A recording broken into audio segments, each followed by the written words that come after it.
क्या आपने कभी सोचा है कि जिस प्रॉब्लम से आप लड़ रहे हैं वो प्रॉब्लम आप खुद हो सकते हैं? ये बुक एक पेनफुल ट्रुथ के साथ स्टार्ट होती है। The mountain you are facing is you. ये कोई ऑर्डिनरी बुक नहीं है। The mountain is you by Brianna Wiest एक डीप जर्नी है अपने ही इमोशंस, फियर्स, सेल्फ सबोटेज और हीलिंग प्रोसेस को समझने की। ये किताब बताती है कि हम खुद अपने रास्ते का सबसे बड़ा ऑब्स्टेकल कैसे बन जाते हैं। अगर आप अपने कंफर्ट जोन से बाहर निकलकर अपना फुल पोटेंशियल जीना चाहते हैं तो ये वीडियो आपके लिए है। हर चैप्टर से निकाली गई लाइफ चेंजिंग बातें आपके दिल और दिमाग दोनों को हिला के रख देंगी। लेकिन इससे पहले कि आप इस वीडियो में खो जाएं, अगर आप हमारे चैनल पर पहली बार आए हैं तो चैनल को सब्सक्राइब जरूर कर देना। हमारी वीडियोस कभी कभी थोड़ी लंबी हो सकती है क्योंकि हम बुक और कंटेंट की क्वालिटी पर कभी भी कॉम्प्रोमाइज नहीं करते, इसलिए वीडियो को एंड तक देखना बहुत जरूरी है। तो चलिए फिर शुरू करते हैं। सबसे पहले ये समझते हैं कि सेल्फ सबोटेज क्या है। जब सक्सेस एक कदम दूर हो लेकिन आप खुद उसे रोक दें तो उसे कहते हैं सेल्फ सबोटेज।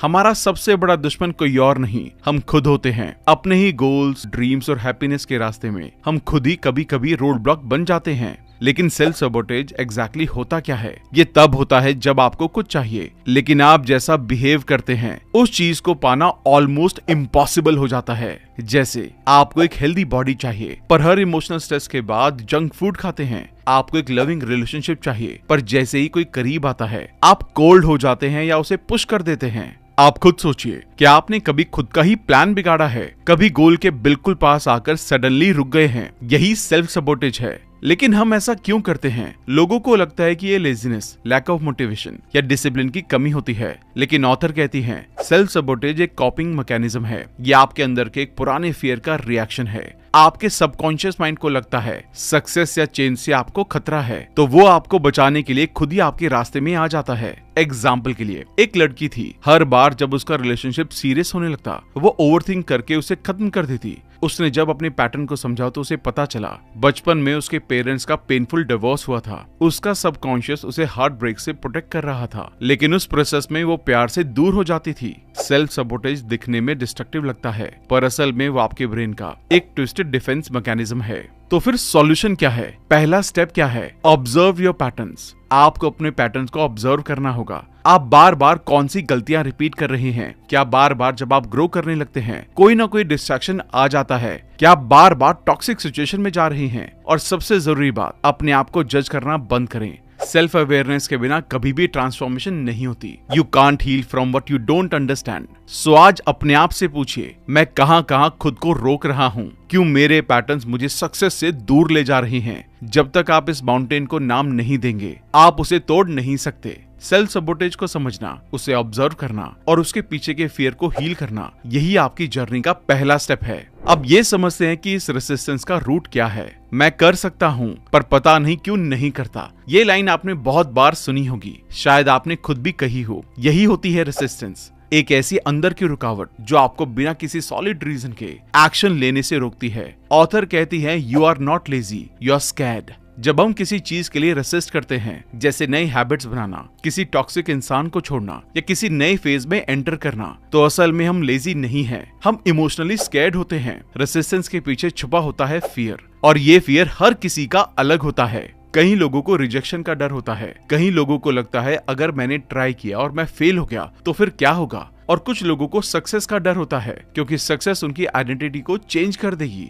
एग्जाम्पल के लिए, एक इंसान अपना बिजनेस स्टार्ट करना चाहता है, हर चीज रेडी थी पर हर बार वो लास्ट मिनट पे कुछ न कुछ रीजन निकाल के प्लान ड्रॉप कर देता था। जब उसने अपने फियर को एक्सप्लोर किया तो उसे पता चला उसके अंदर एक बिलीफ था कि अगर वो सक्सेसफुल हो गया तो उसके दोस्तों को लगेगा कि वो एरोगेंट हो गया है, मतलब वो अपने दोस्तों को खोने के डर से सक्सेस को पुश कर रहा था। तो यहाँ सॉल्यूशन क्या है? सबसे पहले फियर को नाम दे। जब तक आप उस रेसिस्टेंस के पीछे छुपे इमोशंस को आइडेंटिफाई नहीं करेंगे तब तक आप उसे हील नहीं कर सकते। You can't fix what you pretend isn't broken. एक नोटबुक लें और लिखें, किस काम को मैं बार बार टालता हूँ? जब मैं उस काम के बारे में सोचता हूँ तो मुझे कैसा लगता है? क्या मैं किसी जजमेंट, लॉस या फेलियर से डर रहा हूँ?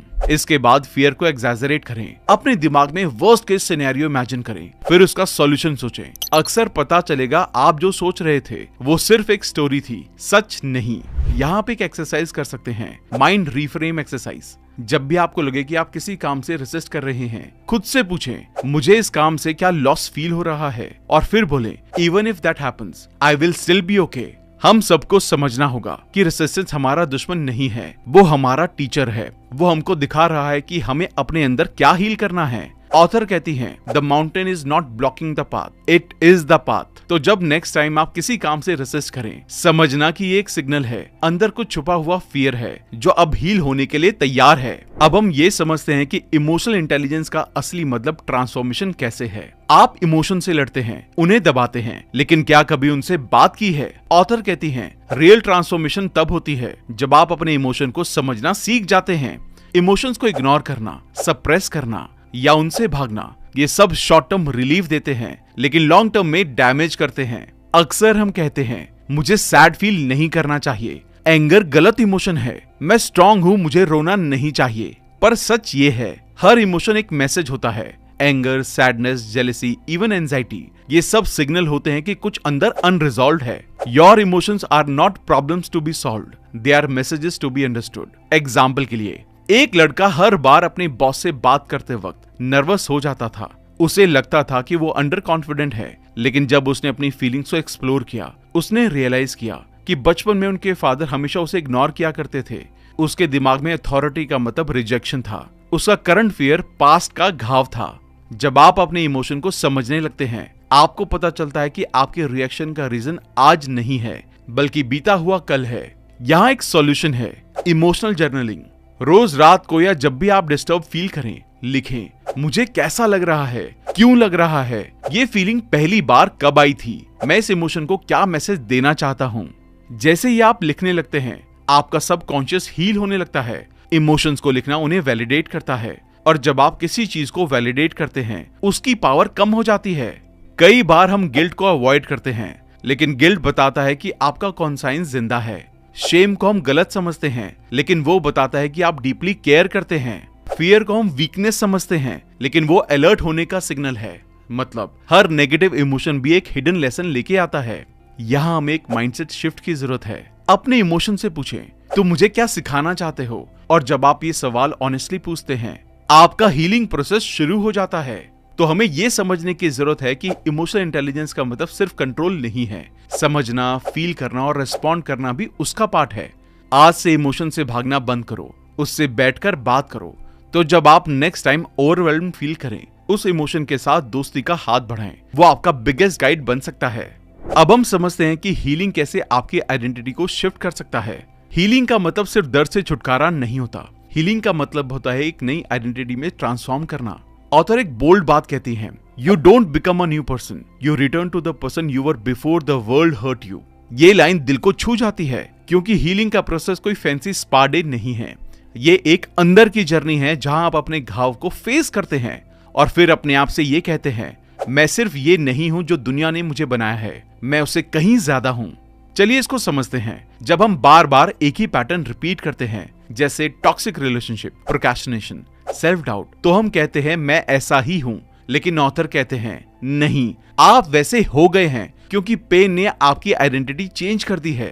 हीलिंग तभी होती है जब आप कॉन्शियसली डिसाइड करते हैं कि अब से मैं वो नहीं हूं जो पास्ट ने मुझे बनाया है, मैं अपने फ्यूचर को खुद चूज करता हूं। एग्जाम्पल के लिए, एक वुमेन जो हर बार अपने रिलेशनशिप में नीडी फील करती थी, जब उसने अपने आप को डीपली ऑब्जर्व किया, उसने रियलाइज किया कि उसका बिलीफ था मैं प्यार के लायक नहीं हूं। उसने अपने आप से नई तरीके से बात करना शुरू किया, डेली अफर्मेशन लिखने लगी, मैं प्यार को डिजर्व करती हूँ, मैं सेफ हूँ, मैं कंप्लीट हूँ। धीरे धीरे उसकी एनर्जी चेंज होने लगी, उसकी आइडेंटिटी बदली और उसकी रियलिटी भी। तो चलिए प्रैक्टिकल आइडेंटिटी शिफ्ट टेक्निक के बारे में बात करते हैं। सबसे पहले पुरानी आइडेंटिटी को आइडेंटिफाई करो। जैसे मुझे लगता है मैं रिस्पॉन्सिबल हूँ, मैं फेल हो जाता हूँ, लोग मुझे इग्नोर करते हैं। अब नई आइडेंटिटी को चूज करें, मैं डिपेंडेबल हूँ, मैं हर दिन बेटर बन रहा हूँ, मैं वर्दी हूँ। अब डेली एक्शन प्लान करें जिससे वो न्यू आइडेंटिटी रियल लगे। जैसे अगर आप कॉन्फिडेंट बनना चाहते हैं तो हर दिन एक छोटी सी कन्वर्सेशन इनिशिएट करें। ये बहुत सिंपल है बट बहुत ही पावरफुल है। सच तो ये है, you change your life when you change what you believe about yourself. तो हम सबको ये समझना है कि हीलिंग सिर्फ घावों को बैंडेज करना नहीं है। हीलिंग का मतलब है अपनी खोई हुई आइडेंटिटी को वापस पाना। आप हर दिन डिसाइड कर सकते हैं, मैं कौन बनना चाहता हूं, क्योंकि जैसा आप अपने बारे में सोचेंगे वैसे ही आप बन जाएंगे। तो आज से एक नई आइडेंटिटी चूज करें, not based on your past but based on the future you deserve. अब ये समझते हैं कि इस माउंटेन के ऊपर चढ़ना कैसे है। अब तक हमने माउंटेन को समझा, अब समझते हैं कि उस माउंटेन पर चढ़ते कैसे हैं। ऑथर इस चैप्टर में कुछ पावरफुल एक्शनेबल टूल्स शेयर करती हैं जो आप अपनी डेली लाइफ में यूज कर सकते हैं ताकि आप अपने पैटर्न्स को तोड़ पाएं, हीलिंग शुरू हो और आप अपने हाईएस्ट सेल्फ के क्लोज जा पाएं। ये टूल एक सेल्फ हेल्प चेकलिस्ट जैसे हैं, सिंपल, इफेक्टिव और डीप ट्रांसफॉर्मेशन वाले। सबसे पहला टूल है replace self doubt with solid evidence. जब भी आपको लगे मैं इसके लायक नहीं हूं, मैं फेल हो जाऊंगा, लोग मुझे एक्सेप्ट नहीं करेंगे, तो एक एक्सरसाइज करें। एक पेपर लें और लिखें, मैंने पास्ट में क्या क्या अचीव किया है। स्मॉल विंस, बिग विंस, सब कुछ लिखो। एग्जाम जो क्लियर किए, जॉब इंटरव्यू जहां आप कॉन्फिडेंट थे, इमोशनल ब्रेक थ्रूज, कोई भी सिचुएशन जहां आपने अपने आप को सरप्राइज किया हो। ये सब आपके सबकॉन्शियस के लिए प्रूफ बन जाता है कि आई कैन हैंडल दिस। दूसरा टूल है let go of the old life. Letting go is not giving up, it is choosing peace over chaos. कई बार हम किसी टॉक्सिक इंसान, कंफर्ट जोन या पुरानी आइडेंटिटी से चिपक कर बैठे होते हैं सिर्फ इसलिए क्योंकि वो फेमिलियर लगती है। ऑथर कहती हैं let go of what's heavy even if it is familiar. Example के लिए, एक लड़का जिसने 5 साल तक एक कॉर्पोरेट जॉब की जो उसे एंशियस फील करवाती थी, जब उसने फाइनली रिजाइन किया और अपना बिजनेस करना शुरू किया, उसकी हेल्थ, एनर्जी और कॉन्फिडेंस सब हील होने लगे। कभी कभी शांति की एक कीमत होती है, पुरानी लाइफ को छोड़ना। थर्ड टूल है use discomfort as a compass. अगर कोई काम आपको अनकंफर्टेबल लगता है तो वो ग्रोथ का सिग्नल हो सकता है। कंफर्ट जोन का मतलब है स्टेग्नेशन, डिस्कम्फर्ट का मतलब है एवोल्यूशन। एग्जाम्पल के लिए, आपको पब्लिक स्पीकिंग से डर लगता है पर आपके अंदर की एक वॉइस कहती है कि आपको एक्सप्रेस करना चाहिए, तो डिस्कम्फर्ट का मतलब है यही माउंटेन है जो आपको चढ़ना होगा।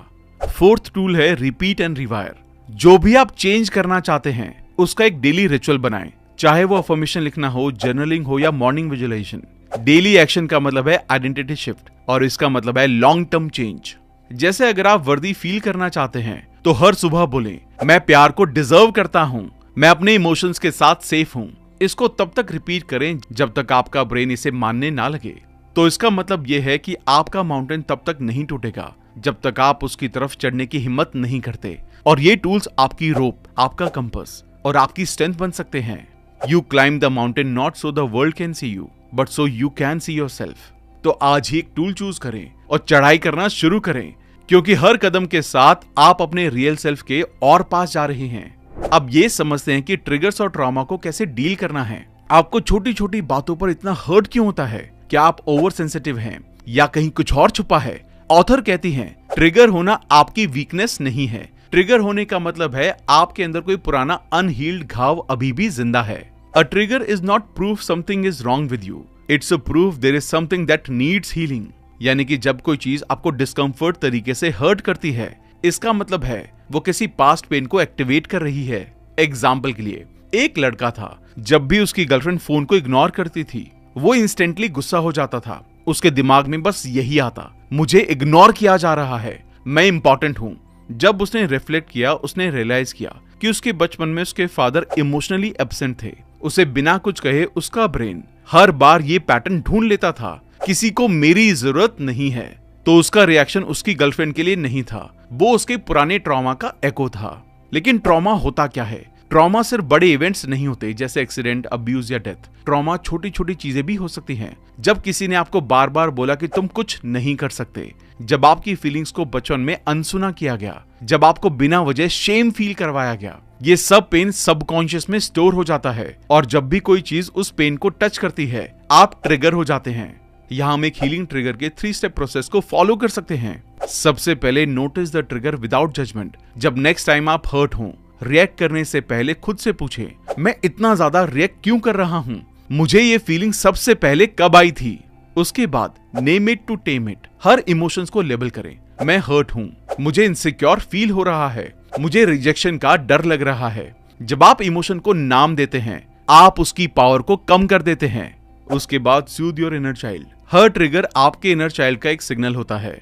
उस वक्त अपने आप से बात करें जैसा आप किसी 6 साल के बच्चे से बात कर रहे हो। तुम सेफ हो, अब मैं हूं तुम्हारे साथ, तुम अकेले नहीं हो। ये समझना होगा कि ट्रिगर्स आर टीचर्स। आपका बिगेस्ट इमोशनल पेन आपका ग्रेटेस्ट लेसन बन सकता है।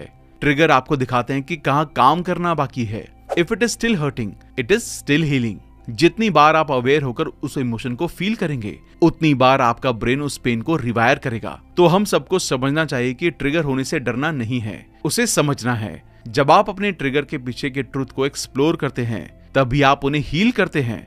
सो नेक्स्ट टाइम जब आप हर्ट हो, उस मोमेंट को हीलिंग का इन्विटेशन समझे, ना कि अपनी कमजोरी का proof. You don't have to avoid pain to heal, you just have to understand it. तो अब इस किताब के ब्रेक थ्रू मोमेंट को समझते हैं। क्या आप अपनी पुरानी जिंदगी का अंतिम संस्कार करने के लिए तैयार हैं, ताकि एक नई जिंदगी का बर्थ हो सके? ये चैप्टर बुक का सबसे इमोशनल और पावरफुल पार्ट है। ऑथर कहती हैं, रियल ट्रांसफॉर्मेशन तब होता है जब आप फाइनली समझ जाते हैं, the mountain wasn't in the way, it was the way. यानी कि आप किसी प्रॉब्लम को समझ रहे थे, यानी कि आप जिसको प्रॉब्लम समझ रहे थे वही आपकी राह थी। वही पेन, वही रेसिस्टेंस, वही ट्रिगर आपको उस वर्जन तक लेकर जा रहे थे जिसके लिए आप पैदा हुए थे। ब्रेक थ्रू तब होता है जब आप फाइनली लेट गो करते हैं अपने पुराने बिलीव्स का, अपनी ओल्ड आइडेंटिटी का, अपनी विक्टिम स्टोरी का, और तब आप कहते हैं, मैं अब वो नहीं हूं जो मुझे दुनिया ने बनाया था, मैं अब वो बन रहा हूं जो मुझे होना था। ऐसा कहना आसान लगता है, पर इस पॉइंट तक पहुंचने के लिए इमोशनल ब्रेकडाउन्स, लोनलीनेस और इनर बैटल से गुजरना पड़ता है। तो इसके लिए एक बहुत ही हेल्पफुल विजुअलाइजेशन एक्सरसाइज है। 1 साल बाद के वर्जन को इमेजिन करें, जो इमोशनली फ्री है, जो बिना गिल्ट के बाउंड्री सेट करता है, जो अपने आप बिना कंडीशन के आपको प्यार करता है। अब पूछो, उस वर्जन ने कैसे डिसीजन लिए होंगे, कौन सी हैबिट्स फॉलो की होंगी, क्या छोड़ा होगा और क्या चूज किया होगा, और वही आपका हीलिंग रोड मैप है। तो ये बहुत इंपॉर्टेंट लाइन है जो हम सबको समझने की जरूरत है। Your new life is going to cost you the old one. और ये कॉस्ट हर किसी के लिए अलग होती है। किसी के लिए वो लोग होते हैं जो सिर्फ तब साथ होते हैं जब आप वीक हो। किसी के लिए वो कंफर्ट जोन होता है जिसमें सिर्फ सर्वाइवल होता है, ग्रोथ नहीं होती। और कई बार वो आपका ही पुराना वर्जन होता है जो आपको छोड़ना पड़ता है। एग्जाम्पल के लिए, एक वुमेन जो हमेशा सबके लिए अवेलेबल रहती थी, उसे लगता था कि अगर वो ना बोलेगी तो उसे लोग छोड़ देंगे। लेकिन जब उसने सेल्फ वर्थ को डेवलप करना शुरू किया, तब उसने रियलाइज किया कि लोगों का प्यार डिजर्व करने के लिए सेल्फ सेक्रीफाइस जरूरी नहीं है। उसने अपनी बाउंड्रीज बनाई। पहले कुछ लोग चले गए, लेकिन जो नए लोग आए वो उसकी ऑथेंटिसिटी को रिस्पेक्ट करते थे। तो हमको ये समझना होगा, ब्रेक थ्रू का मतलब सिर्फ क्लैरिटी नहीं होता, उसके बाद आता है एक्शन। और जब आप हर दिन नए वर्जन के हिसाब से जीने लगते हैं, तभी आप अपना माउंटेन तोड़ते हैं। Healing is not becoming someone new, it is unbecoming everything isn't you. तो आज डिसाइड करें, क्या आप पुरानी लाइफ का बिल भरने के लिए तैयार हैं? क्या आप अपने अंदर की लाइट को पूरी तरह से जगाने के लिए तैयार हैं? Because the moment you say yes to that version of you, the mountain begins to fall. Mountain टूटने लगता है। तो दोस्तों, आज जो आपने सुना और समझा वो सिर्फ एक बुक समरी नहीं थी, ये एक मिरर था जिसमें आपने अपने अंदर के माउंटेन को देखा, उस पहाड़ को देखा। ऑथर ने द माउंटेन इज यू के जरिए हमें एक प्राइसलेस गिफ्ट दिया है, अपने पैटर्न्स को समझने का, अपने फियर्स को हील करने का और एक नई आइडेंटिटी को चूज करने का। जितनी बार आप रेसिस्ट करते हैं, उतनी बार समझो उसी दिशा में आपकी ग्रोथ छुपी होती है। अगर आपने इस वीडियो में अपने आप को कहीं भी रिकॉग्नाइज किया हो तो कमेंट करके जरूर बताना कौन सा पार्ट सबसे ज्यादा रिलेटेबल लगा। क्या आप भी किसी सेल्फ सबोटेजिंग पैटर्न से डील कर रहे हो? और अगर आप जेन्युइनली अपनी लाइफ को ट्रांसफॉर्म करना चाहते हो तो याद रखना, बुक पढ़ना एक शुरुआत है, लेकिन एक्शन लेना ही असली मैजिक है। अगर आपको ये वीडियो पसंद आई तो लाइक जरूर कर देना और ऐसे दोस्त के साथ शेयर करना जो अपनी लाइफ में स्टक फील कर रहा है। और रीडर बुक्स क्लब को सब्सक्राइब भी कर देना, जहां हम हर बुक के जरिए आपका माइंडसेट एलिवेट करने की कोशिश करते हैं। Thank you so much. जल्दी मिलते हैं और भी बेहतरीन वीडियो के साथ। Thank you so much.